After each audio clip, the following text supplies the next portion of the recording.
Tehran যদি আগামীকাল মঙ্গলবারের মধ্যে হরমুজ প্রণালী খুলে না দেয় তবে ইরানের ওপর চরম বিপর্যয় নামিয়ে আনার হুমকি দিয়েছেন মার্কিন প্রেসিডেন্ট ডোনাল্ড ট্রাম্প।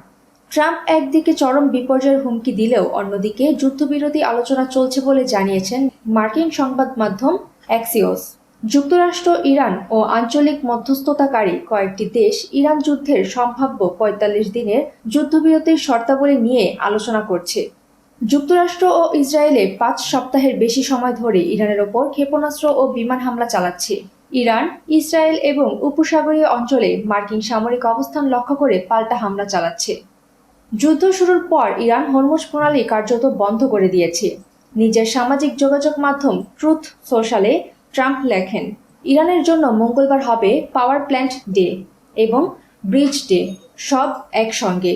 পোস্টে ট্রাম্প আরও লেখেন, সেখানে এমন কিছু হবে না, হরমুজ প্রণালী খুলে দিন, না হলে আপনাদের নরকের ভেতর বসবাস করতে হবে। শুধু দেখুন, সকল প্রশংসা আল্লাহর জন্য। President Donald Trump. ট্রাম্প মানসিক ভারসাম্যহীন বলেছেন মার্কিন রাজনীতিকেরা। সুমাইয়া ফারাজি, ইন্টারন্যাশনাল ডেস্ক, দৈনিক আর নিউজ।